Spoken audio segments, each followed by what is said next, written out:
Okay, we're live. Evening. Hello, Hello, everyone. Hello. Hi, everyone. Hello. How you doing? Now we're going to start with this, folks. Just let me do this. For legal reasons, we're starting with this. So we've been up to our necks in violence this week, folks, and so yeah. I mean, like, really, the reason that we're doing this is that we noticed in the recent show there was a big long chat about the issue, and we were wondering about how kind of prevalent the discourse about violence still is in the movement, and so we just thought we'd raise that like that. As you can see, there is a familiar face once more with us, so join me in welcoming with a big welcome to Tom. So welcome, Tom. And Ronnie Lee's here as well. So so who better to have on the show about violence than Ronnie Lee? Who else would do that? You know, I'm a man of peace. Me. So we've got quite a few in the chat already. Do you want to do your business there, Wendy? Oh, do my business? Yeah. No, I can't. Oh, sorry. I'm in one of those moods now. It's Ronnie's fault. Blame I'll Ronnie. probably do mine before the end of the show. In an hour long. Oh, we've started already, have we? We've started already. Please forgive us, everyone. So who have we got? We've got Zappa1275GT. Oh, that's a funky name. We've got Louisa, we've got Sally, we've got Deb and Amber, Elliot and Terry, we've got Benny V, and we've got Huglets Wood Farm Animal Sanctuary. Oh, did you do a fundraiser for Huglets recently? Was that one of your jailhouse? Yeah, it was great. Who else? So we got Bernie Brannick, we got Joanna and Jeremy Radish in Trouble. I love some of these names; they're amazing. We got Anne, and we got another Anne. We got two Annes, and Gawain's back, and we got Lynn and Girly Zero or Girly R. I don't know which one it is, and Felix. So we've got some new names there. So welcome everyone, and say hello in the chat if you haven't already. Is that what you say to the when you're preparing a salad to the radish? You're in trouble. Yeah, you're in trouble now. You're gonna get the chop. You're gonna get chewed out. Yeah. And Philip just joined us as well, and Kieran. Hi, Philip and Kieran. Right, discipline, focus, folks. So we're going to, so really, it was kind of like, there's a big long chat, wasn't there? And you were involved in that chat, Ronnie. So can you remember kind of basically what it was all about at the time? You know, it was about a month ago, wasn't it?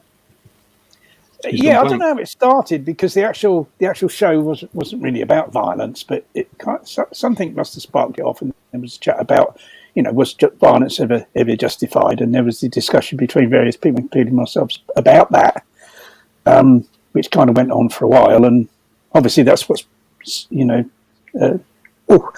talk about violence, I've just been bitten by a cat. Because I weren't paying her attention, see, and, you know, there she is. They're violent, these cats sometimes, I know. That's Izzy, the elbow biter, that is. Yeah, there we are. I'm going to be in terror all through the show now. That's revenge violence. Yeah, looks dodgy. She looks dodgy, doesn't she? The other week, I was going to say, Ronnie. Yeah. I was going to tell you the other week. I don't know if anyone noticed who was watching the show, but the other week when Brian was here, he literally swiped me on my nose, and my nose was bleeding, and I had a scratch on my nose for about 2 weeks.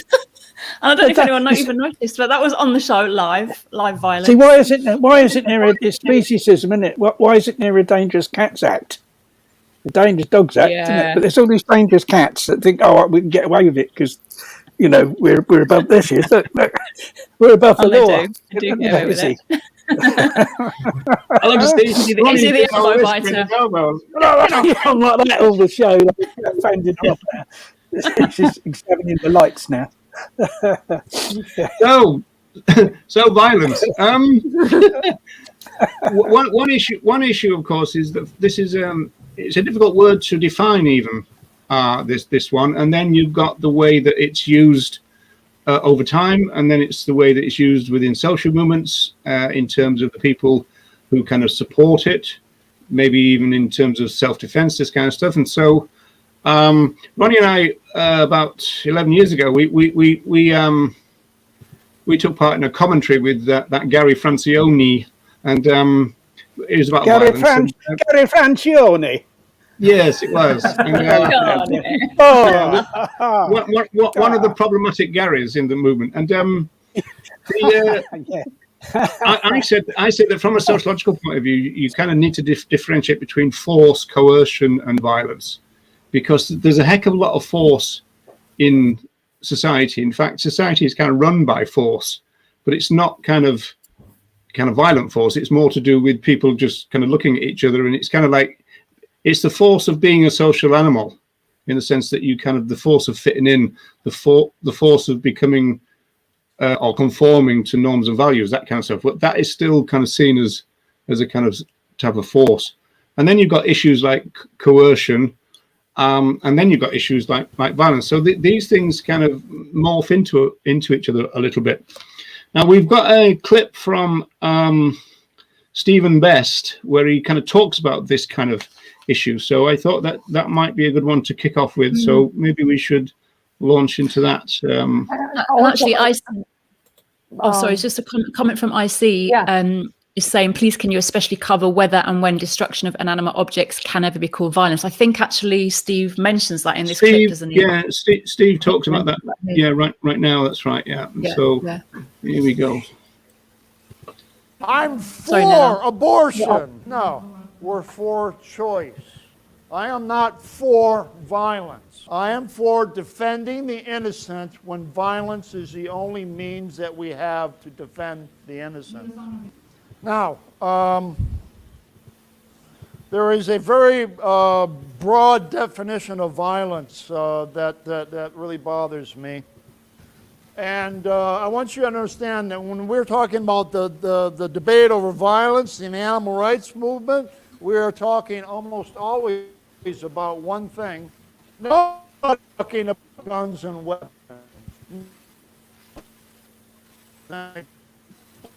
We are talking about your destruction. This movement has almost never used violence against anyone, anytime. And given the extent of the animal holocaust, the restraint this movement has shown to being nonviolent is absolutely amazing. In other words, not using violence in the literal sense of the term. The debate is over and the animal liberation tactics. Now you know about the animal liberation. They emerged in England in 1994, and they are committed to breaking into laboratories and freeing animals from cages. And they are committed to using property destruction against oppressors to weaken them economically. And the pacifists say this is violence. Really? This is violence? If I throw a brick through a window, that's violence? You're really stretching the definition of violence. That is violence. But the neck of a pig, that's violence. So what we're really talking about here in the debate of violence is whether sabotage is an acceptable tactic or not. And to call the destruction of things, of windows, of doors, of equipment, violence to defend animals, this is the Stockholm Syndrome. Right, I'm going to drop that out there. I don't know how much of that people heard actually, but yeah. So basically, Best was saying that point that you can't really call doing something or destroying property violence, and yet that's one of the main planks of the argument. Did anybody think that property damage is violent? I mean, obviously, you've got that issue about you feel. I remember when I was a kid, we were kind of burgled. The house was burgled, and you felt kind of violated a little bit. Yeah. And so you can kind of see it. And in Best's book, which Tom has got and probably will wave at the camera, he does talk about physical violence, but he also talks about psychological violence, doesn't he, as well? And again, the issue is because he said that the movement has been quite constrained in terms of its activities, and so compared with what, as it were, the other side do, it's a little bit like sabbing. There's been a bit of violence from the sabs, but it pales into insignificance compared with the violence of the hunts. And so we have been, as a movement, pretty kind of constrained in that sense. But it's interesting.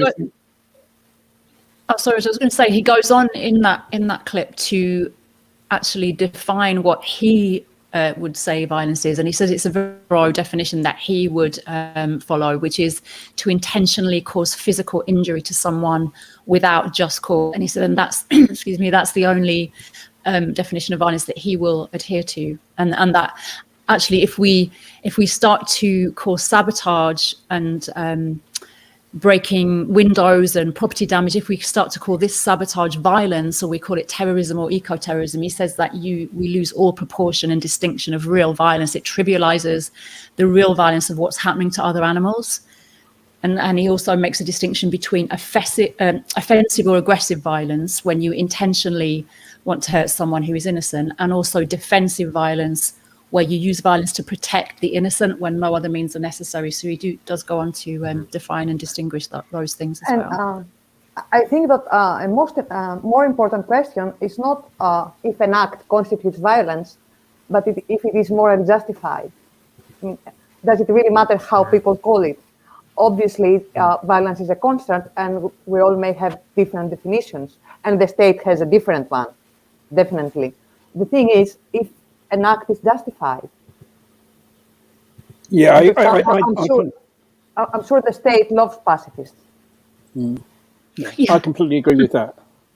I totally agree. To go back to property damage and whether or not that's violence, the ALF never considered it to be violence. I remember the very first kind of press communique we sent out when the ALF was known as the Band of Mercy, and we'd attempted to destroy a laboratory that was being built, and we sent this letter to the local paper that we wrote in these kind of block capitals and everything, and with gloves on and stuff, and we termed ourselves non-violent guerrillas, guerrillas, and so right from the beginning, it was never felt that the ALF itself didn't regard its property damage as violence.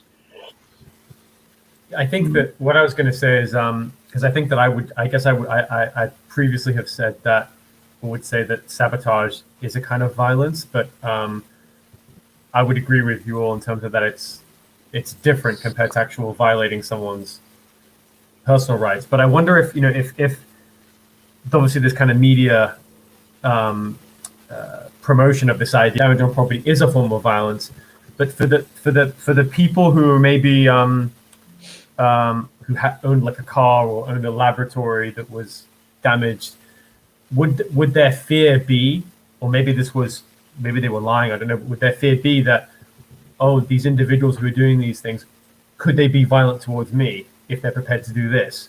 Is there some of this confusion and misrepresentation, I guess, of what violence is? But maybe that's kind of what we're talking about here. That was created by the media. The media created that. Mm-hmm.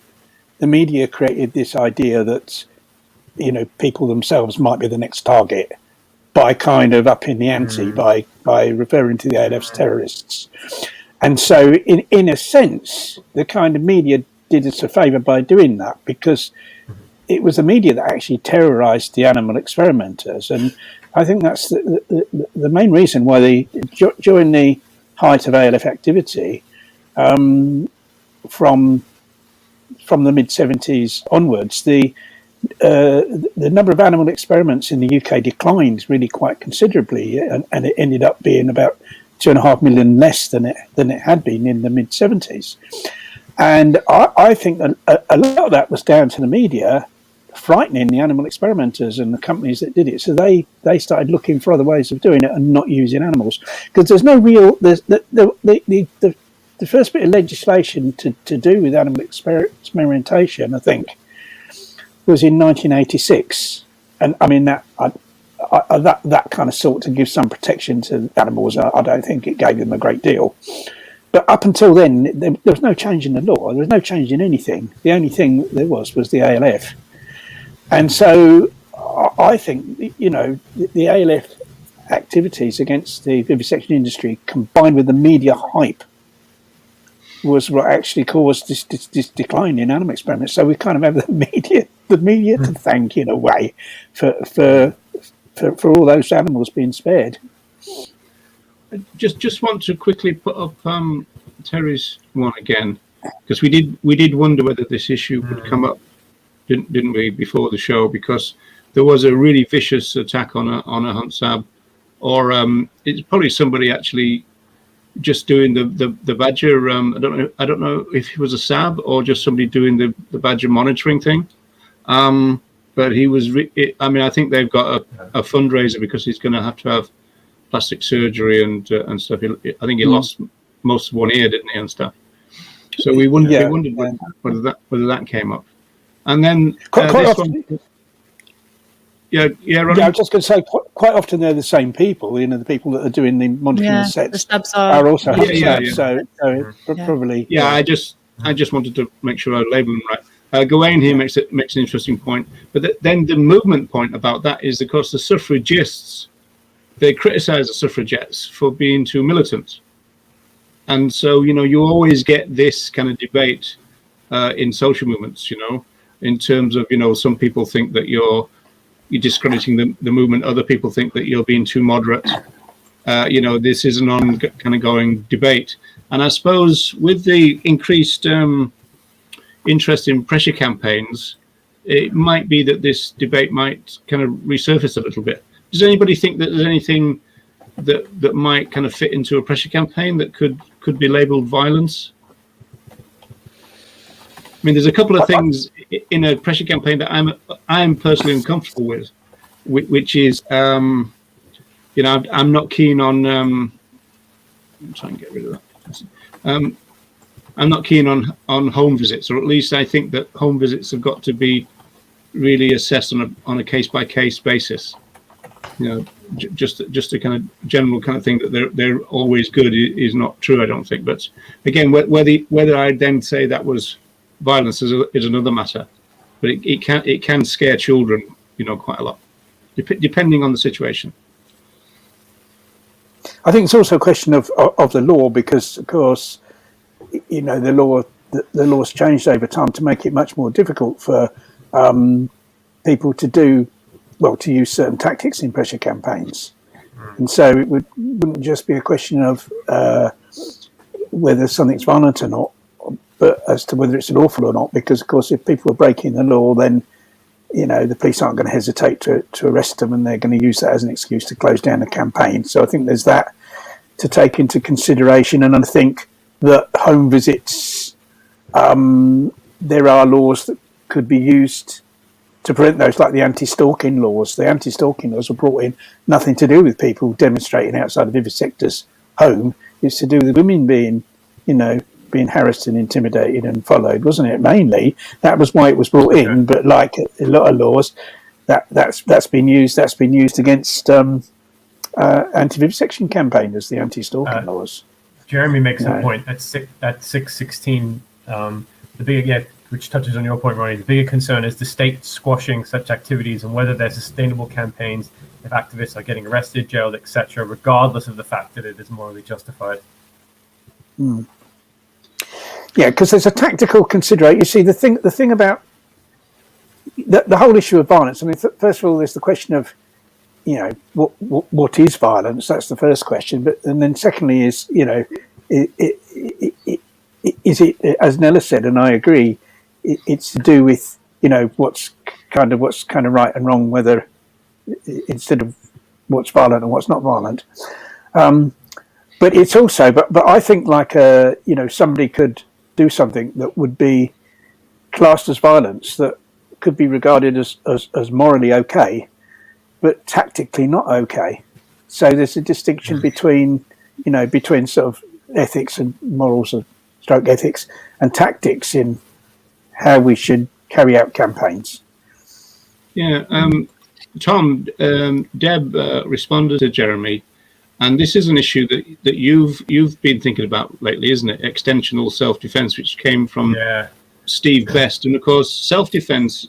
When you're having a conversation about violence or even about rights, we do have a right to self-defense, but then you've got this issue of could you then push it to extensional self-defense, and to those, well, do you want to explain what that is, Tom? Maybe.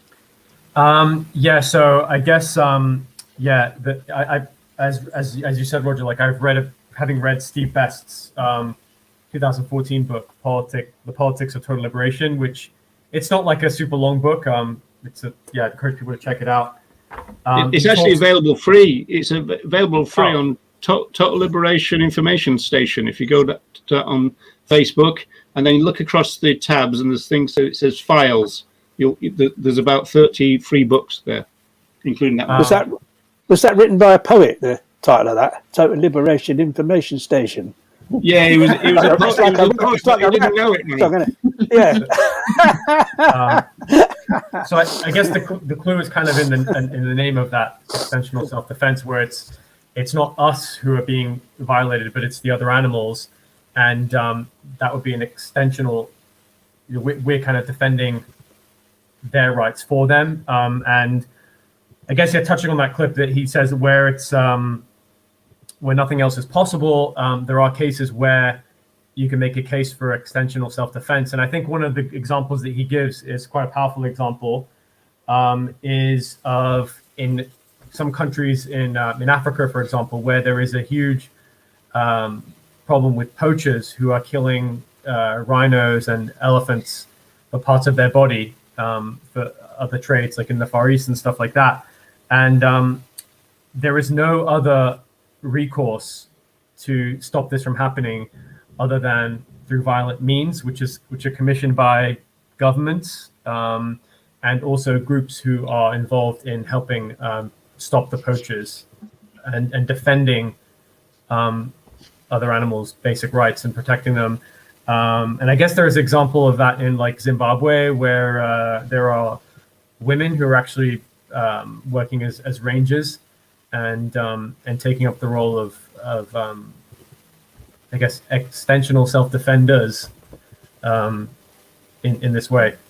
Yeah, there is what used to be said when we talk about extensional self-defense was one of the things. I mean, Ronnie talked about one of the first Band of Mercy activities was kind of going in and kind of disabling the hunt vehicles. So you could suggest that was part of that because you're stopping them in advance going out hunting. So there's that. But then there's another bit more kind of dodgy one, which is, I think Best argued at one point that, if you knew somebody was a vivisector and they were going to go to work and you knew what they were going to do when they got there, then you could take action against them and possibly even violent action against them as an act of extensional self-defense. So I think this is where the concept gets a little bit more difficult. Mm-hmm. And again, it seems to be maybe a case-by-case kind of situation, because you can see the point. I mean, if you know somebody is a vivisector and you know that they're going to work, well, what are they going to do when they get there, right? So you do know that. And you can extend it. The law. Sorry, go ahead, Ron. No, you go ahead, Nella. No, go on. I'm going to say that even the law recognizes the extension when the victim is a human being. I mean, not just would say that a woman protecting her baby, for example, her kid, is in the wrong for doing so, or even just protecting someone in the street, someone that has been attacked, and you use force. The law recognizes that, but the problem is does not recognize it in relation to other animals, because of course it is a speciesist law. Yeah. So what I was going to say is like, if I were walking down the road and I saw someone beating their dog, and I decided that the only way to actually stop that person beating their dog, and also to probably not be injured myself, was to carry out a violent attack on that person, then I'd be justified in doing so. Right. Now, taking that a bit further, say somebody's beating their dog inside a building, and I know that's going on. I break in the building and use violence to stop them. Then it can be argued that's also justified. But that would be no different than someone breaking into a laboratory and attacking the vivisector to stop the vivisector torturing an animal. And so how different is that from actually, stopping the vivisector going to work to torture the animal? These are only like kind of tiny steps, aren't they? Because that person, that is still defending that animal. And I'd say that a case can be made that it is morally justified to use what might be termed as violence in those cases. See, that's the kind of that's the sort of what you might call the moral side of it. But there's a tactical aspect to it as well. Is that, say, our campaign to end animal experimentation was based on that. Then how long is it going to last? Because everyone's going to be arrested. People are going to get really long prison sentences, and basically what you're doing, you're dealing with individual action. I mean, it could be argued that, like, if vivisectors thought they were going to be attacked, then they wouldn't vivisect, would they? They thought that was a high risk. So there is a deterrent aspect, but the state wouldn't allow that. The state would crush that, you see. And we have to take that into, if you're fighting a war, you have to take into account the strengths of the enemy. You can't just ignore it and say, well, because that's morally right, I consider that's morally justified, I'm going to do it. You've got to think tactics and strategy as well as that. And so, if somebody said to me, I'm going to go and, like, kill a vivisector, I would say, well, I can understand why you want to do that, but have a think. How are you most effective at stopping animal experimentation? By killing the vivisector and be put in prison for life, and that's the end of whatever you can do. Yeah, if only we had a strategist in the movement. That's it. Yeah, we badly need one. And everybody, listen to Uncle Jeremy here, and drop smash a like, as we say. Smash a like. Smash a like. And what I was going to say is, it's probably more effective for that person to dedicate their life to actually fight, because it's just this systemic thing, isn't it? It's a system. Animal experimentation is a system. All right, it's all systems. Only comprise the individuals that are involved in that system, but then nevertheless, it's kind of if it's far better, I think, to put energy into actually going to the root cause of the problem and stopping it there.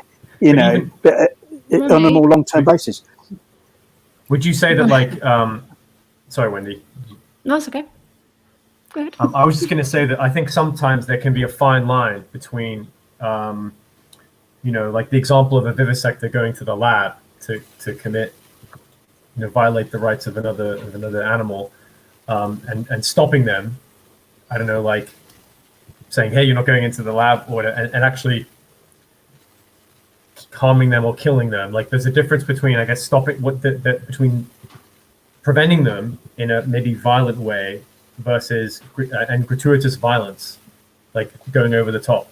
Yeah, I think Anne is kind of saying that as well, Tom. I think in this one, I mean, obviously, I think we all agree with this, except if in a situation where you're right there, as it were. Because you've always got that situation. And of course, some people would say they would just intervene themselves between. I mean, that's something that Gareth Francione would say. He would intervene himself between someone being attacked and someone being the attacker. So, I mean, I suppose we do. And that really was reflected in the third guideline or principle of the LF even. No action to harm humans or other animals. So that was always a version of that in the kind of guidelines, wasn't it, Ronnie? Yeah, but I regard those guidelines as tactical. Yeah, tactical. I know you do. Yeah. Some people, they might have been ethical because those people were like pacifists, but for me, they were tactical guidelines. If the ALF had used violence against people, it would never have grown like it did. Because so many people wouldn't have wanted to do that. The reason it grew and spread all over the world was because the level it was at, that it attacked property, and because far more people felt more comfortable with that, and also, the kind of penalties you face, sentences that you face for property damage, I mean, they ended up being very high actually, but they're not kind of, the situation where you get the key thrown away for the rest of your life, So, of course, I think that level of activity, keeping it at that level, where it was property and not people, was one of the reasons why the ALF grew and spread so much. And I noticed that the question from Bernie about, the ALF, the decline of the ALF and the movement having lost its edge because of that. I think there's quite a few factors involved in why the ALF declined, and I don't think it's something we could have done anything about, to be quite honest. And although well, there's loads of factors in that, though, isn't there, Ronnie? Because we were talking before we started about the fact that there was a change when we were both press officers. There was a change between, generally speaking, quite a lot of direct rescues of other animals, and then there was a big increase in economic sabotage, and there's all kind of reasons for that. And it is true, whether we like it or not, the situation or the situating of a social movement by the mass media has got a lot to do with its reputation, its influence, its recruiting abilities, and all the rest of it. And they were much more able, weren't they, to call us terrorists and all that kind of stuff once there was a shift from direct rescue, because the press actually liked the direct rescue. In fact, let me just show you this while I can, if I can. Yeah, you see that's from the Operation Valentine thing. So that's 84, I think, Ronnie. And so there was quite a lot of pretty good press initially. Wow. 82 it was almost 40 years ago. That I remember that like it was, well, not quite yesterday, but it doesn't seem like 40 years next year. I mean that was like a really big raid on a laboratory in Essex. But the thing is that, interestingly enough, the very first publicity we got was when we caused damage, and that was positive publicity. The first time I got sent to prison was when myself and another guy, we tried to destroy a laboratory that was being built. We set fire to this. It was a construction site, and when the workers left, we on two separate occasions we tried to burn this place down, unsuccessfully, but it did cause a lot of damage, and we destroyed a couple of seal hunted boats, or we destroyed one, badly damaged another. It was all damage, there was not really any animal rescue in it, and yet when we were sentenced, we each got sentenced to 3 years. One of the leading newspapers, or the tabloids, I'm not sure whether it was the Sun or the Daily Mirror, their front page headline was non-meat martyrs. They called us martyrs. It was all in our favour. These guys, it's terrible. These guys have been sent to prison for like trying to stop animal torture, and it was all that was all in our favour, you see. So and I think here's one for you, Wendy. Oh. Yep. I'll feel you, Bernie. I'll feel you. I mean, I have those.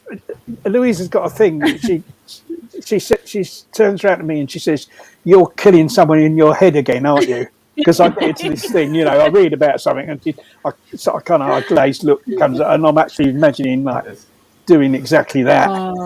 Fantasies I've had. Honestly. Ronnie, you mentioned. Yeah, she does. Yeah, Ronnie, you mentioned that arson. Arson has been one of the things that you did very early on in the ALF and Band of Mercy and everything. Yes, we did. Yeah, I think people's attitude towards an activist attitude towards arson seems to have changed. Mine certainly have. And in some ways, I probably think that if you're thinking about what is a violent activity, arson would probably fit the bill. And ironically, I suppose, I think arson is violent towards other animals because there's no such thing as an empty building, you know. And like I remember, you know, the film. What's the ALF film? You know, the Behind the Mask. There was this suggestion that activists went back to a building over and over and over again, but you just cannot clear buildings of small other animals, mice, rats, spiders, and you once did an article about nesting birds on roofs, didn't you, Ronnie? Yeah, so, there's no such thing as an empty building, you know. No, and I think that, you know, that obviously is a big risk of arson. I mean, it was kind of used fairly sparingly. I mean, the kind of a lot of the arson was against vehicles, for instance, and the one that we got done for was a building site, a place in process of construction.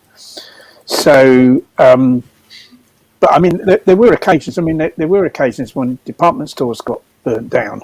There was a campaign of against the department stores, the fur departments, where people left incendiary devices in the furniture department of these stores. But that was their fault. But it was in a sense that the fact the stores burnt down on some occasions was kind of the fault of the stores, because the aim of the campaign was to set the sprinklers off and to cause water damage. You see, that was the thinking behind it, and the people that, you know, kind of came up with the campaign and invented the incendiary devices and all that.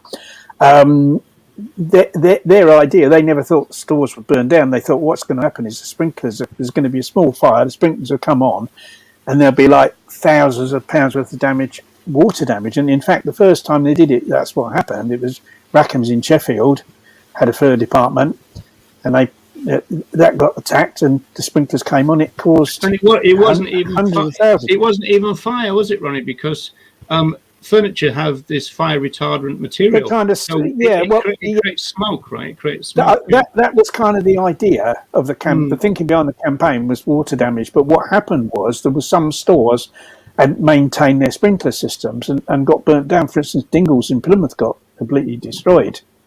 You see, but that wasn't the aim. That wasn't the aim it wasn't the aim. You see, so the arson aspect of it, of the ALF was sort of fairly limited. It was mainly vehicles, but, you know, arson attacks I carried out were mainly against vehicles rather than buildings. But nevertheless, I think there is a question mark over it. You know, you are right. Yeah, I've had several vehicles, and none of them have been new, and there's never been one without spiders living in the wing mirrors and other beings in a vehicle, especially a truck. You know, a meat truck, for example. Going back to the Dingles thing, I always argued that the ALF probably saved some human lives there, because had there been a fire during the day when the place was full and the sprinklers didn't come on, there'd probably be a complete panic, and people would have probably been really badly injured or killed. And so that action, ironically, probably saved human lives. But I don't suppose there's any point in trying to claim credit for that. But I definitely think that's probably a consequence of that. Now, Wendy, you had a question, is that right? I do. Oh, sorry. Question, actually. Yeah, no, I have got a question. I'm curious because you've got, say, for example, you've got Steve Best, who would be advocating very much for more direct action, non-violent, civil disobedience, violence when necessary, all means necessary, basically. Then you have the likes of Gary Francione. Francione. Saying that no, that shouldn't, you know, we should be focusing on vegan education, vegan as a moral baseline, and vegan education. And Steve Best is very critical of that, actually, and he says basically pacifists are just talking in cliches. They don't put a good argument forward. They talk in cliches as if they're universally true, and they lie about historical incidents, saying that basically Gandhi and King were both pacifists, and this is how they were successful, ignoring all the violent actions that were actually going on. to kind of bring some of that justice about. And I know you're both now very much involved in vegan education, Ronnie and Roger, obviously coming from that background of ALF, but I just wonder, do you feel that now this is where you feel the movement ought to be going in vegan education as opposed to direct action? Or do you feel that there is place for both? Can one actually work without the other? That's what I'm really interested in. Do you want to go first, Roger? You go first. My current position is that because I've been talking quite a bit with the Cranky Vegan and talk about the kind of resurgence of pressure campaigns. I do think those things can live together, but I don't see the point of doing a kind of single issue pressure campaign without having an educational component to it. But then again, you see, that's the very reason why the ALF ended up with the press office, because the idea was to explain to the public why these people had done what they did. And so I agreed to be the Northern press contact, because I saw it as, the ALF was great at creating what the media call a hook, a hook to hang a story on. So I thought, well, if I'm a press officer, I can explain rights violations and what's going on with other animals to the general public through that kind of means. But so the two things would go together. But the most important one is vegan education, because that's more likely to do the job. It's interesting because Best would have complained about that. He said, we don't have time for one plate at a time. But what do we have time for is the question, isn't it? And also just say it says that we can't educate everyone, and we've got so many blocks to hearing the truth, and we're fundamentally irrational beings, so that trying to just educate everyone like that, especially when the systems have vested material interests in all the exploitation and killing that is going on, they're not open to listening, they're not open to changing. Well, education is failing in that way. If that's true though, Wendy, I think that means that we can't win, because we've got to be able to bring about cultural change. Before we get meaningful legislation, we need cultural change. Before we get things, well, not necessarily before, but certainly along with, say, altering the subsidy system, we need cultural change. So if we can't get that, then, the other animals are pretty much screwed, because we're not going to be able to raise an army. As Ronnie said, we thought in the 80s, we thought we could do it. We thought, we don't need all these mainstream groups like the BYV and Animal Aid and all that. We can do this on our own and all that. And it was a time when there was 6 ALF actions in Britain per night. That was the most successful time of the ALF per night. You'd be lucky to get that per year now, I suppose. And so, but the idea that this kind of pacified kind of population nowadays, we're not exactly in a pre-revolutionary state. We're not as, there's not as much kind of revolution in the air as there was in the 1970s and 80s, when there was poll tax riots and all that kind of stuff. There's nothing like that. That feeling doesn't exist really. So I can't. That was just after the post-punk era, wasn't it? Everything was much more radical then, coming out of the 70s. Post-depression. I think one of the problems is that what we've learned from history is that any pressure campaign that kind of looks like becoming successful gets crushed by the state, doesn't it? So the answer is to take the state. We've got to take control of the state. We've got to be the ones that call the tune. You see, otherwise all these things will always be crushed, right? And so how do you do that? Sorry, Tom, did you want to say? I was just going to say, I think that there's I watched a YouTube video the other day about a YouTuber was critiquing some of the influences in the movement, and he just they basically just said that there's no acknowledgement of the political realities that we live in. There's no interest or kind of acknowledgement of, say you're going to a country that has human rights issues or civil rights issues, and it's just no, I'm just going to focus on veganism and ignore all these other protests and not kind of understand that, or understand how could they could work with that, or, any kind of respect for that. And it's, I guess they're not we've not as radical in that sense in terms of thinking a bit broader and outside, outside of our vegan bubble. I think we got. Sorry, Nella.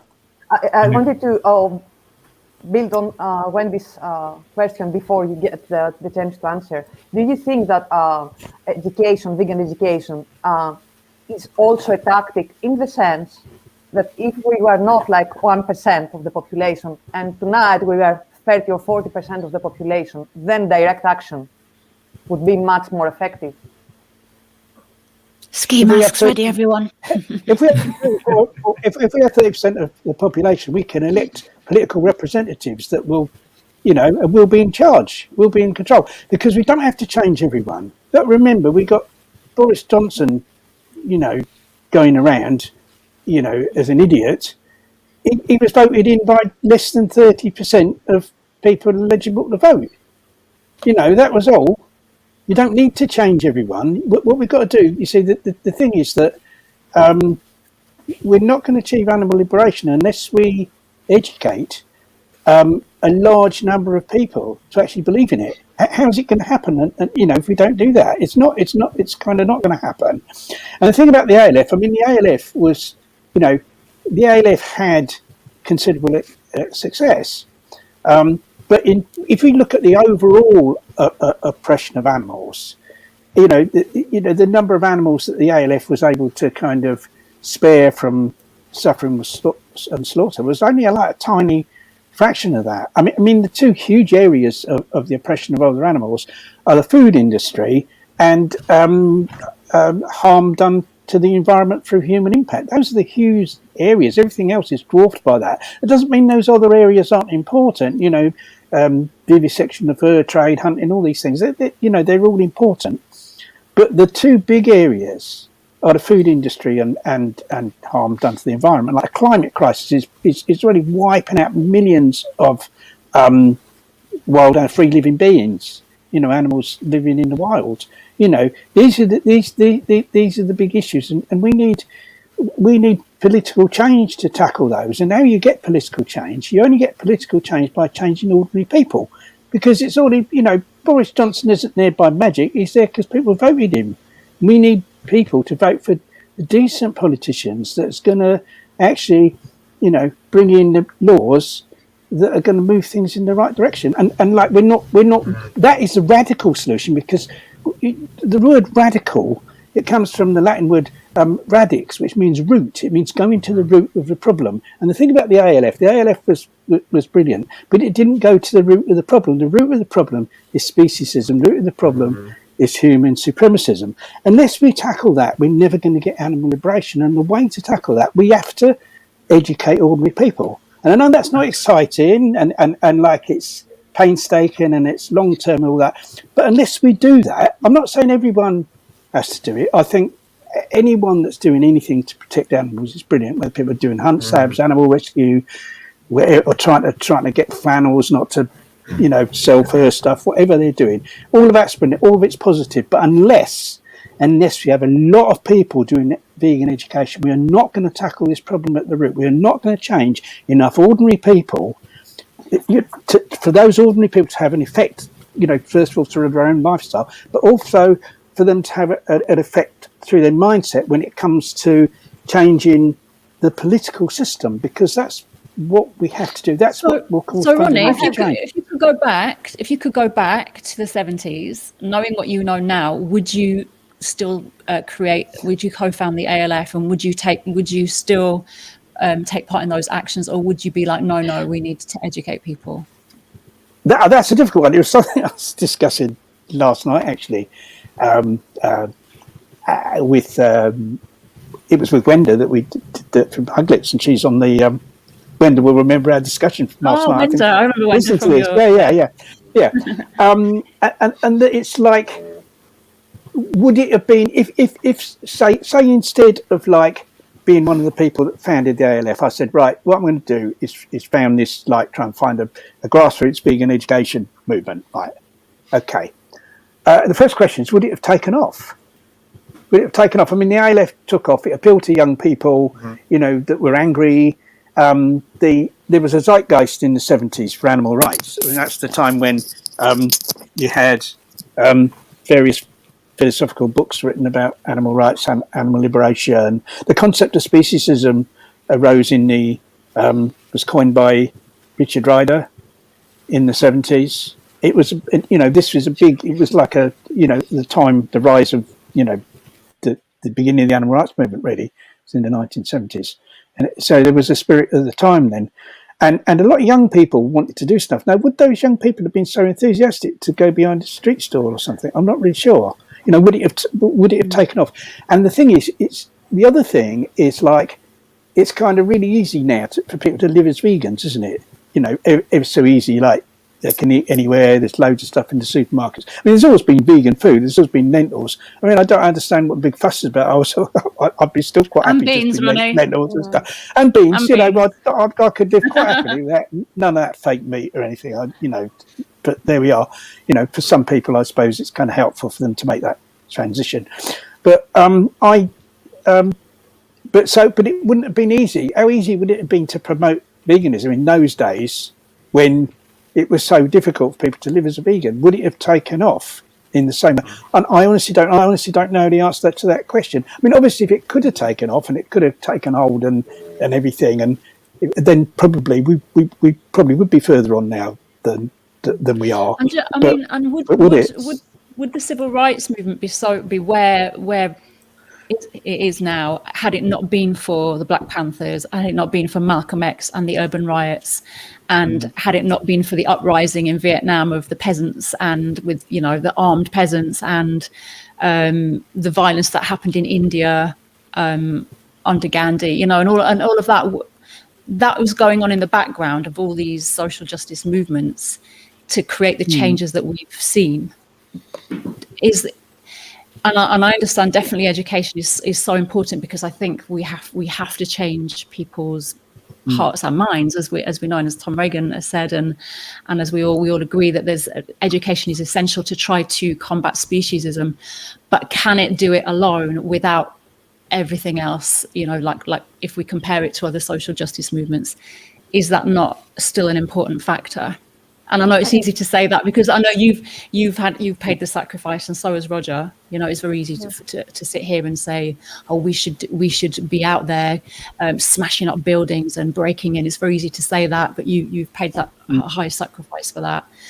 But I just wonder, conceptually, do you feel important? To add something to that, to Wendy's question, and do you think that we're really able to elect decent politicians? Because the state works as the legal arm of the ruling class. That's what Steve Best says.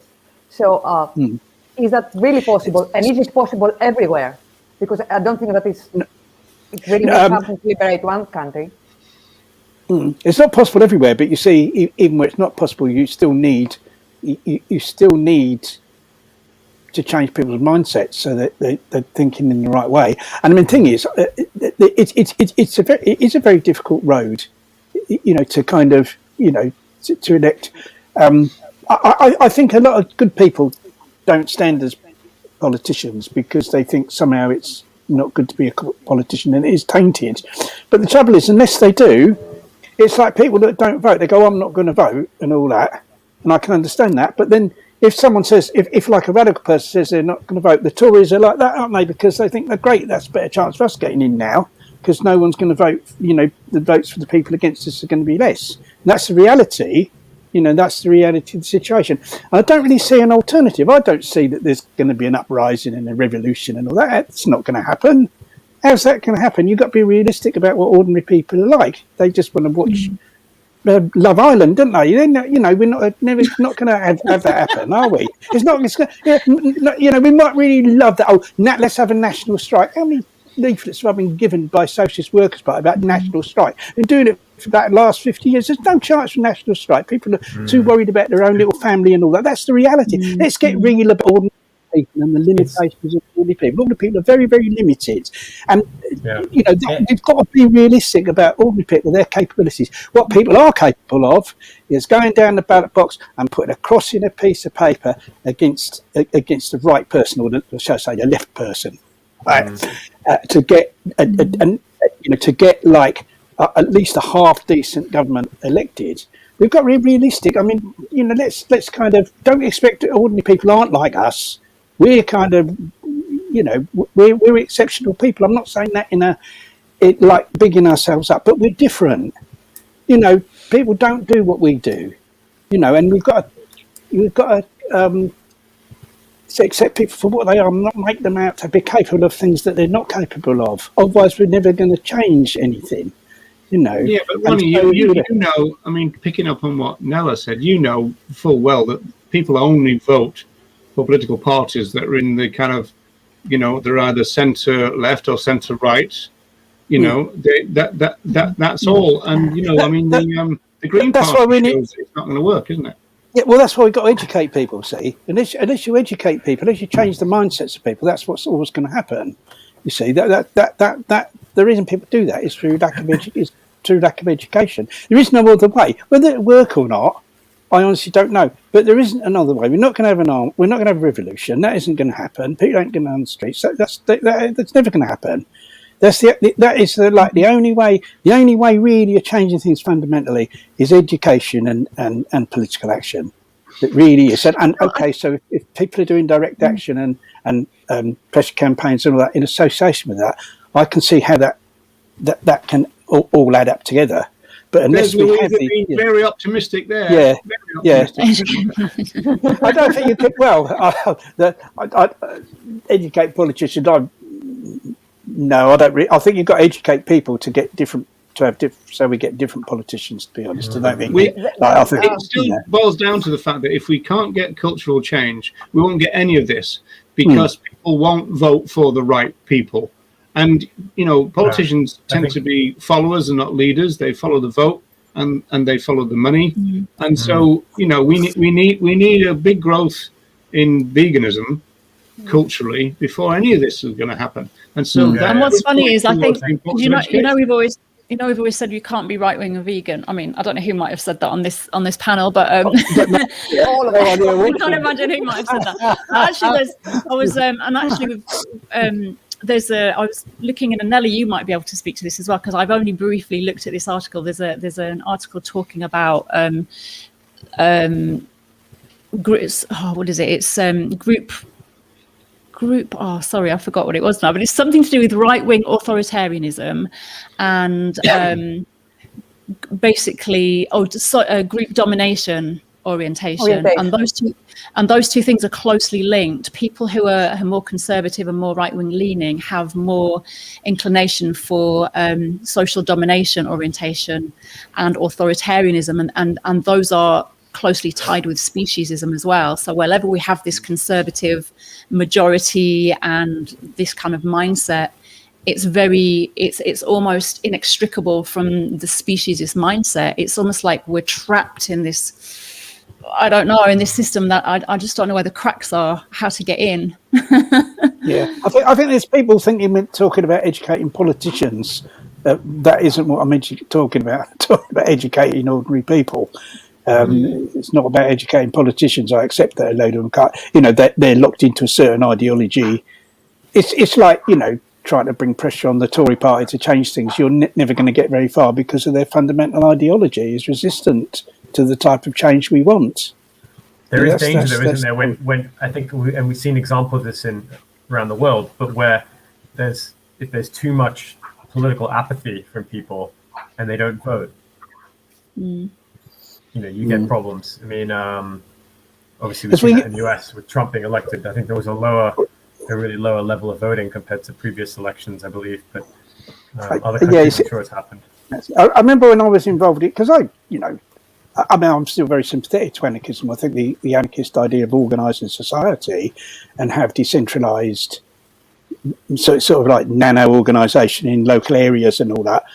I think that's great. I think that's the way to do it. I don't agree with the nation states. Nation states have been created by violence. Some king grabbing territory and killing people and that. They're totally false divisions. We should have a world administration and then various levels of decentralization, various levels of administration within that. That's sort of my idea of how the world would be run. But I forgot. I forgot what I was going to say now. I went on to that. It's funny. Have you seen? I don't know where you are. If you in London at the moment, we've got it's this week. It's voting day on Thursday, and it's voting a new mayor in London. And one of the candidates is an animal welfare party, Vanessa Hudson, I believe. Yeah, she's called. And when I was looking, because obviously that lights up my eyes. I'm like, okay, this is brilliant. We've got this candidate now. But when you look at the kind of spiel of the party compared with the others, you just know that the average person looking at that manifesto is just going to be not interested, environment not interested, animals not interested. They're looking at the ones going fight crime, we're going to get businesses back up and running, more jobs, more this. Most people are looking at that and self-interested. Obviously humans, I think, we're wired that way. Animal welfare party doesn't excite me very much. It kind of does, but what else have we got? What else have we got? I mean, we're kind of. I tell you what. From my point of view, the elephant in the room, all of this show, is the grassroots for me. And if I could go back to the 1970s, I would put a lot more effort into growing the grassroots and probably trying to prevent the growth of the national group structure, which sucked all the money and quite a lot of the talent out of the grassroots.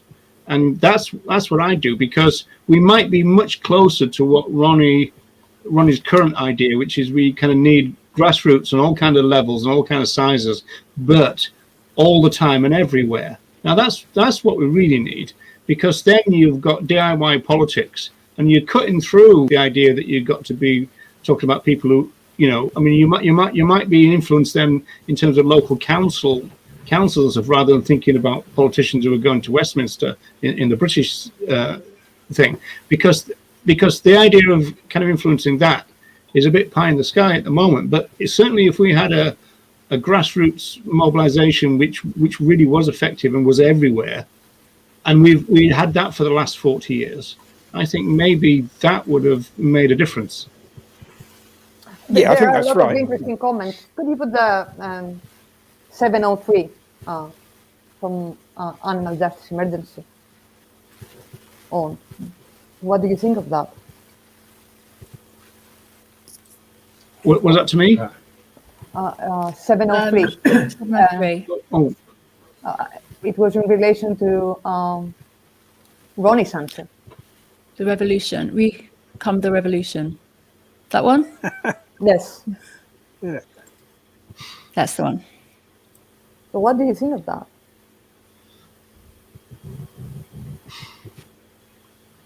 I hope social collapse doesn't come, to be honest, because I think that there'll be terrible suffering involved in social collapse. I hope we can avoid that, and I hope we can have like a kind of, we need a way of changing things that causes the sort of minimum of like disruption in a sense. I don't really like the idea of like everything falling to bits and then us trying to build up again, because the amount of suffering that's going to be involved in everything falling to bits is going to be terrible. Well, it'll be over time, though, won't it? I mean, yeah. I did a second session with Louisa, who's in the chat, and we were talking about, in a sense, the idea of a bit of a societal collapse, driven by, say, the environmental crisis, might actually open up all kind of new areas, in terms of vertical gardening, vertical agriculture, maybe veganic agriculture, this kind of stuff. It might actually, because you know what humans are like. We almost have to be right on the edge before we'll stop, and so it's as though we're going to need to have that. And then the question is, will we, will all those tipping points gone by the time we finally, as a global community, I know that's a bit of a joking thing to say, actually says, right, we're going to have to do something about the climate crisis, rather than just sending us some arsehole politicians every 5 years to a meeting in Cardiff or whatever it is. And so, you know, to really do it, that probably has to be on the grassroots as well. I mean, somebody said to me on TikTok, why don't you vegans get together and start your own kind of vertical garden kind of situation? And I think there must be a time when the vegan community is going to be big enough that we can take on those kind of grassroots initiatives and start to think about bringing about some kind of meaningful change. You know? I agree. The answer lies in activist grassroots groups that are kind of operating within their own local communities. And I think that one of the problems at the moment is nearly all, nearly all sort of vegan outreach and stuff like that just happens in the centre of big cities, and people go there and do a cube, or they do, some other event, and they're almost always in the middle of big cities. But we need vegan education. We need vegan activism everywhere. You know, in suburbs of big cities, in small cities, in towns, everywhere. And so instead of people, all flocking together into a big city, there's nothing wrong with doing stuff in the middle of big cities, of course. But as well as that, organise stuff in their own local areas, and get involved with the is that. Yeah, he's just bringing it full circle back to the violence. I mean, Ronnie, Pamela's brought up a point that about something you were saying before, saying it's already happening. There's climate change, etc. Please have a look at what's happening in India with COVID. Yeah, but I'm not. Yeah, I mean, these things are happening, but I'm not. I'd rather they weren't happening. I'd rather that wasn't going on in India. Of course. Now, how that will settle at the end of it, I mean, it's like it's kind of up to, in a sense, the grassroots to make sure things settle in a better way. It's like, coming out of the COVID crisis here. We need to make sure that things are better, that things settle in a better way. After that's over, and once again that involves grassroots activism. And really, everything does really come back to the grassroots and people being active in their local community, to educate people about veganism, to start vegan initiatives and stuff like that. That's kind of really what we have to focus on. When did you say vegan education? What do you really mean? Should we make people aware of what's happening to animals and ask them to change, or should we make them aware of all the oppression that is going on? Well, I think both. I mean, the thing is that if you look at, all the oppression that's going on, the most oppressed kind of group in numerically, by a huge factor, are other animals, and that's in a sense it's like the fundamental oppression is what our species has done to. There's oppression within our species. Some members of our species by other members, but our species as a whole is horrendously oppressive of all other animals on Earth. And so I think if we can get people to see that, then kind of other things. I mean, that's kind of what happened with me. In a sense, how I became, like sort of my political journey, I became aware of what happened to the animals and why that was wrong first. And then all the other things kind of fell into place because it was a kind of natural progression, But I do think it's, I mean, of course we need social change all across the board. I mean, what's been going on with COVID is criminal. I mean, our government is guilty of murder. It's guilty of the murder of hundreds of thousands of people by bowing to big business and not having a proper lockdown to do with COVID, because the pressure of big business, and like hundreds of thousands of people have died because of that. And talk about violence. These people are murderers. And the welfare. You talk about welfare and benefits and all that. It's estimated that over 100,000 people with disabilities have died because of governments. Because of government policy.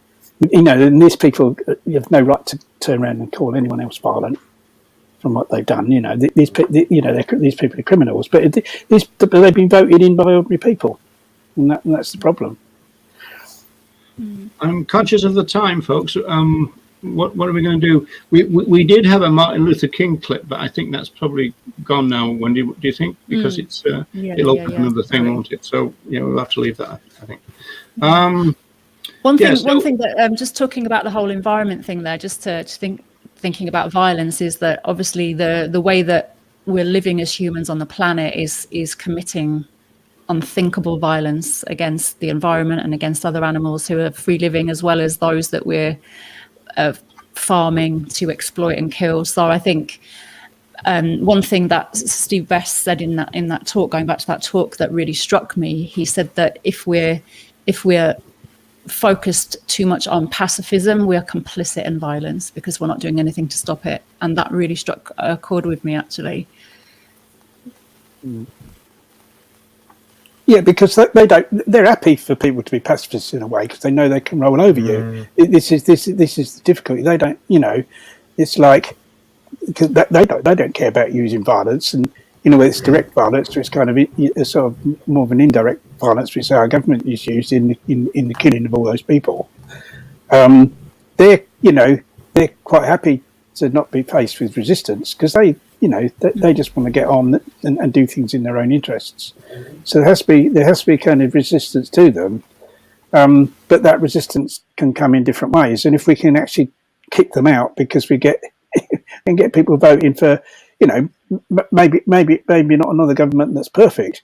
But you see, what kind of really irks me is that we so easily could have had Jeremy Corbyn as our Prime Minister, because if they'd done a pact with the other left of centre parties at that Theresa May election, Jeremy Corbyn would have won the election. He'd been Prime Minister as head of a coalition, and we'd have been in a completely different situation to what we are now. And it was like last year, it's the fault of the Labour Party not prepared to do deals with other parties to do that. And it was a crying off. It was just such a loss. There were so many young people like really thinking, oh, here we are, we can have radical change. We go, all right, maybe not something perfect, something that's so much better, like a socialist leaning government, something we've not had for years. We've never had, all we've had is blue Tories and red Tories like Tony Blair, and now we've got bloody Starmer now. There's another red Tory. We could have had this radical left government, right, so easily within reach, but because the Labour Party was so determined to say, we're going to send it. Ronnie. I mean, I'm going to come over all yes minister here because I don't think electing Corbyn. I mean, I like Jeremy Corbyn actually, but I don't think electing Corbyn is going to change much. There's a big difference between being in opposition and when you get into power. Because when you get into power, you find out you haven't got a lot of power, actually. No, there's no power. If you do rock the boat too much, you're not going to last long either. So I don't think the thing is, you're up against corporate interests and stuff like that. Yeah. But like, we wouldn't have, and it wouldn't have been perfect. I don't think. I mean, Jeremy Corbyn, was a supporter of HS2, and like he was a supporter of some coal mine being opened and all that. That is not by no means perfect, but like compared with what we've got now, Boris Johnson and all what he's done, it would have been light years better. I'm not saying it. I'm not arguing that it would have been perfect for that to have happened, but we'd have been in a so much better position now than what we are had that been the case. It's hard to know because I think that I do like some of Corbyn's views, but I don't think he's that competent, to be honest, as like a politician. Well, he wasn't, and he kind of did make mistakes. That's the trouble. That's why they didn't get. Yeah, the huge mistake was not having a progressive alliance. But like the thing about him like sharing a platform with Hamas and like the way he handled the internal issues with the anti-Semitism in was just appallingly bad. Although that was just an attack on. That was just conjured up as an attack on the left, the anti-Semitism thing. I mean, Chris Williamson, who was like Chris Williamson, who was the vegan MP, very left-wing vegan MP, he got thrown out of the party over that. And I mean, may have been some truth somewhere in it, but it was large. I mean, it was seized on as an opportunity by the right to. Do you remember when Corbyn became the leader of the opposition? He said that he was going to revolutionise at least his side of Prime Minister's Question Time, and it kind of happened for a couple of months. and then it fell into line again. So you're in a system, and I would always be wary of the fact that an individual like Corbyn in a capitalist right of centre kind of system, it's not going to wash, and even if he starts to make waves, as I said, I think he wouldn't last very long. Well, I think the thing is, as I said, I'm not saying he would have been perfect. I just think it would have been a lot better than having Bojo in charge, and or what he's done. But the thing is, I mean, once again, we're back to. But it's a question of being realistic about how we kind of achieve change in the sense that people aren't going to rise up or anything like that. Let's forget about that. Let's kind of just forget about that because that's not going to happen. So we've got Ronnie, question. Another one. yeah. If people would rise up, would you want to do it? Like, it depends how they. It depends how they. If they would, if we sort of look at where there's been sort of previous uprisings, right? Because there's been there hasn't really been sort of fundamental educational change or anything. There's been uprising in countries over different issues and a different government's been put in place. Then it's kind of all gradually gone back, hasn't it? It's all gone back because the change hasn't been fundamental enough. You get an uprising, you get another government. Oh, great, we got this other government, and then 5 years later, it's like Animal Farm, isn't it? And because there hasn't been enough sort of fundamental education to change people's mindsets, it's a kind of really basic level. And this is what we need to do with vegan education. We've got to absolutely change the way people look at the world and look at the relationship of humans with other animals and humans with other humans as well. Just think, Ronnie, in a couple of years you'll be old enough to run for the president of the United States, wouldn't you? Except I'm banned from the US. I'm banned from the US. Not that I want to go there anyway, but I'm banned from the USA. You need to find someone to forge your birth certificate. I wouldn't be allowed to go. I wouldn't be allowed to go, because I wouldn't get a visa because of my alleged criminal activities. Alleged, because they say that when you fill in the form, apparently, to get a visa, how it used to be was there was this question that said, "Have you been convicted of an offence of moral turpitude?" You see, and a friend of mine, he'd been done for ALF, and he just put no because he thought, well, I've been done for destroying some seal boats. That's not moral turpitude. For years, morally justifiable. Frankly, because he was going for his business. They more or less rubber stamped it, and he was going to America for years for business. But then he met a woman over there that he kind of that they got together and decided they wanted to get married, and then he applied to go to the States to get married to her and to actually live in the States. And because that was a different application, because it was like a personal thing rather than business, they looked at it again and they looked at his criminal record and they said, "Oh, you have been done for moral turpitude." And he said, "No, I haven't." I said, "Yes, you have," because they classed that. It was basically more or less any crime. So why didn't they put that? Because he thought moral turpitude. I mean, it sounds like you're a bit of a Jimmy Savile or something, doesn't it? So he had to hire a really, really expensive lawyer, this expert lawyer, to actually fight the case and get him a visa to. They got married. He's living in the States now, But moral turpitude. See, I've done moral turpitude, so I wouldn't.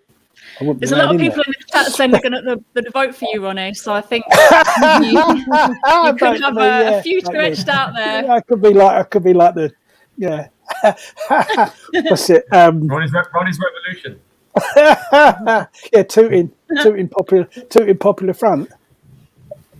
Do you remember that? A lot of people don't remember that.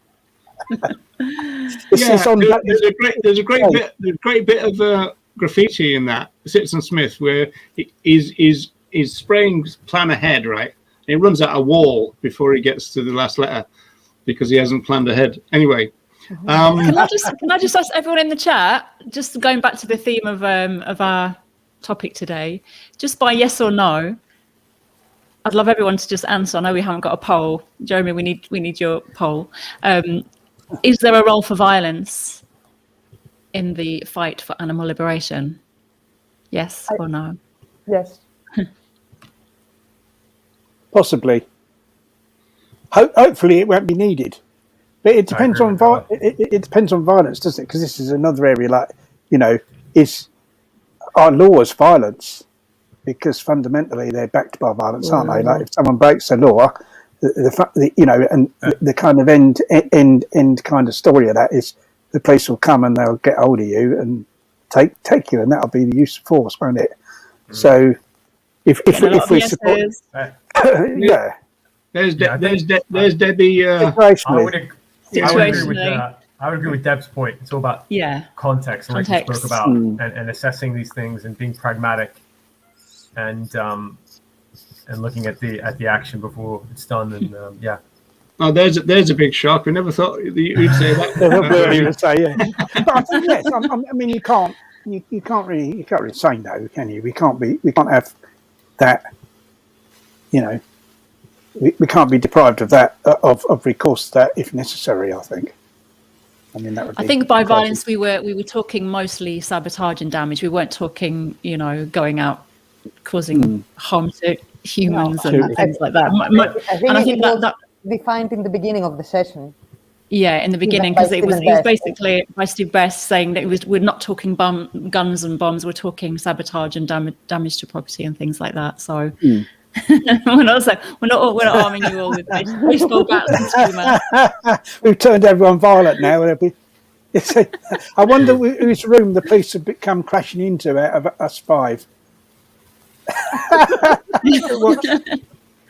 To property, people are basically saying to property, not to sentient beings. I think that's pretty much where most people would stand, I guess. Yeah, then the other argument would be, is that actually violence? You know. Yeah, is it violence? Yeah. What do you think, Wendy? Yeah, I'm with you all. Let's go. Here said that. I mean, you know, I'd sooner have the most peaceful transition we possibly can have. I mean, it would be daft to want otherwise, wouldn't it? You know, to a just and decent society for all beings. You know, we want a peaceful transition if at all possible. The problem is it's really in terms of self-defense. If we're attacked, you see, there's been a lot of cases of, you know, where there's been people have taken up arms, and it's where they've kind of sort of achieved change, and then there's been a violent reaction to that, and then they've had to more or less kind of defend the revolution or defend the change. They've had to kind of use violence to counter the violence that's been taken against the change that's already been created. And like, you know, that could be something we'd have to watch out for. And if you create a vegan society and there was still some lunatics wanting to kind of oppress animals, and they sort of took up arms against our revolution, what are we going to do? We're not going to let them just do that, are we? You know, so you know, but then that's self-defense, isn't it? Again, you know. Yeah. Again, it's context, isn't it? And everyone. Tom has just privately messaged us that is having to go to the loo, so we. I don't want to embarrass him. He ran as well. He really ran. Not in more ways than one, hopefully. Yeah. He'll come back. He should have. He needs to have a pair of the Tenement things that I've got. Really. There is a comment. 723, Roger. 722. 23 by Radisson Travel. Violence, no. Property damage, sure. I think that what violence means in this movement was never violence towards other humans. Yeah. Well, of course, there was some groups, weren't there? There was 3 groups. There was the Justice Department, Animal Rights Militia, and also the Hunt Retribution Squad. And they kind of broke away from the ALF to some degree. Although you ended up kind of often being dragged into the newspaper offices in regard to what they'd done, as well as the ALF running. Yeah. A lot of it was posing, to be honest. A lot of it was that they were all posing there with like baseball bats and that in ski masks. They didn't do it. They were totally specialist. I mean, they said that if a human being dies, I mean, they were talking about the hunger strike, weren't they, and everything. They were saying, you know, that they would kill 10 vivisectors, and I argued that, well, if they weren't specialists, they'd just go and kill 10 vivisectors. So yeah, there's no, why wait if that's what you want to do, because I think they were talking about Barry's hunger strike. Barry, but a lot of it was posing. They were never going to do any of those things, I don't think. And there was all these pictures of them, these guys, and it was all in paper thugs, violent thugs, and all that. And as far as I know, they didn't really. I think they did. I think there was a thing where one of them, I think it was the Animal Rights Militia, it might have been the Justice Department. They put these devices underneath vivisectors' cars. And they never went off because it was too cold and it froze the mechanism, whatever's going to set these off. But they were just incendiary devices, and that was just aimed at like destroying their cars. So it wasn't really like what they claiming. There was one comment, they said the guns are there. The guns are there was like what one of them said, but it was a lot of it. It was just, there was welcome back, Tom. Welcome back, Tom. Just really quickly to Gawain's point, because this is an important point tactically as well. Because what Gawain said is true. If humans were in farms, we would be getting them out by any means necessary, and of course, yeah, of course. And I think that's a real problem tactically, in that you can probably speak to this. I know we're probably out of time and stuff, maybe for another show. But when obviously you're going into rescue, whether it's anonymously or open rescue, there has to be somewhere for those individuals to go, and often that's a real problem, isn't it? The sanctuaries are already struggling. They're over, they don't have the places. It's a logistical problem, isn't it? When you're going into rescue and you have nowhere for individuals to go to afterwards. Yeah, I think the other thing to say is if what's happening to animals was kind of happening to children, say, there'd be uproar. There would be massive violence in opposition to that. And so we can say that, but of course, that's because of species is so deep rooted within the human psyche, isn't it? That's why that isn't the case, and we kind of have to think, sort of take all that into consideration when we're planning our strategy about how we actually change that, because it's a bit like, there's this people often use this. And I referred to earlier this example of if somebody was beating a dog in the street, right? You've got three options. You can join in with them and beat the dog as well, right? Which is like the animal oppressor option, or you can just. I hate this one because it's been used to attack veganism, hasn't it? Yeah, well, it's been used to attack people not taking action. In a sense, it's been used to attack vegan education, but I wanted to sort of deal with that aspect, because the second thing is that you could I'm not attacking the dog. I'm like a good person, and I won't do anything, but I'm not attacking the dog, and that's been referred to like that's the attitude of most vegans. I'm not involved in it, so I'm okay. See, and that is true. That is the attitude of most vegans. Like they're not, themselves involved in, buying into the oppression of animals. But that's all they do. They're not going out and kind of doing anything more than that in terms of action. And the third thing is you could take action and intervene, and that's been used like kind of in, I suppose, in support of direct action. But you see, but it could also be used in support of vegan education. But you see, the situation that we're faced with isn't as simple as like one person beating a dog in the street. We're faced with a situation of like millions and millions and millions and millions of dogs being beaten everywhere. We're faced with like a systemic situation of that. So therefore, you can't really compare the situation of someone in the street and would you intervene and all that with what we're faced with, because it's kind of it's not exactly the same. And so most people we know are complicit in it. That's the reality. So if you're going to say that many of those dogs, you'd be running from one to the other to the other to the other to stop all the beatings, that beating, the other beating. If you're going to spare as many of those dogs as possible, from being beaten, you've got to deal with it in a systemic way. You've create a situation where people are like kind of educated to no longer beat dogs or to no longer support the beating of dogs if you're going to spare the maximum number of those dogs. See, so it's not an accurate, that kind of an analogy isn't really accurate to the situation we really face.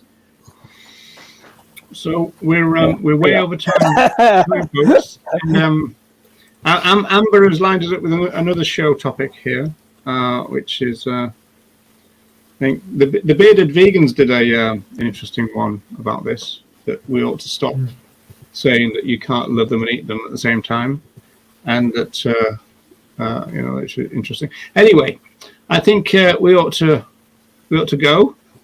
We've still got 40 people watching, but we're very grateful for that. And so, great, isn't it? That's really, really kind of got people interested in that. I don't know whether we've got any material to do another show on it. I think we've covered things pretty well, haven't we?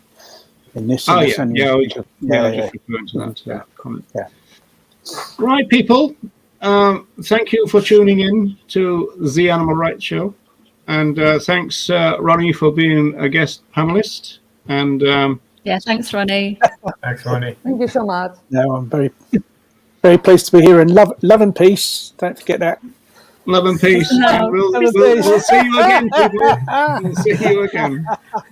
Take care, everyone. Bye, everyone. Take care. Bye. Thanks Bye. for all your comments.